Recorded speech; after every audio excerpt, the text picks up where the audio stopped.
Hello mga Lods! Nagbabalik po si Chef Jun. Ngayon po maggagawa po ako ngayon ng chicken gyoza.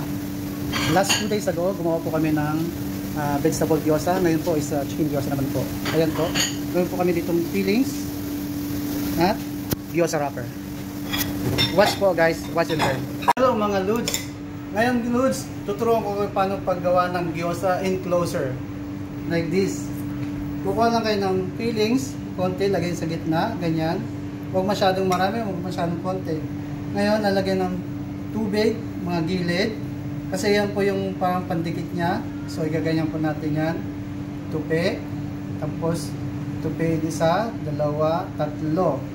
Yan po, tupi, diretso. Kung may tira, tanggalin. Yan na po. Gyoza na po siya.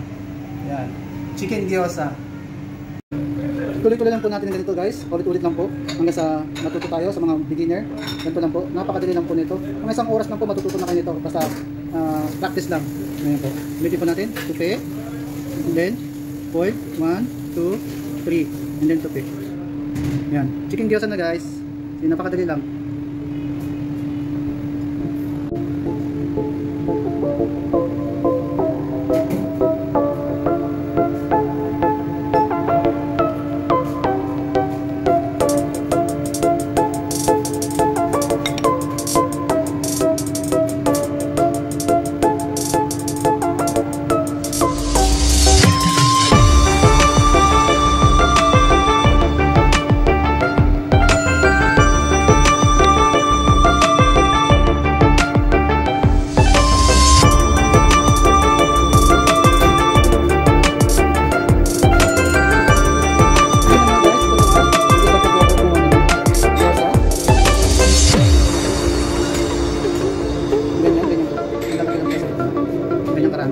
Tapos lalagyan ko ng konting tubig or kundi kaya is magpapalit pa yung itlog.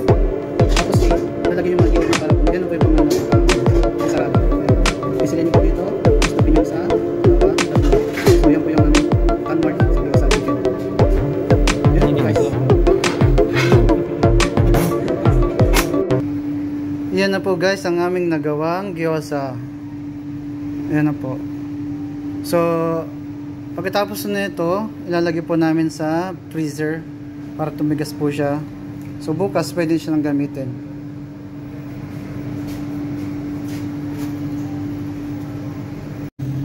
Thank you mga Lods sa panonood sa araw na ito. Natapos din po ang aming paggawa ng gyoza.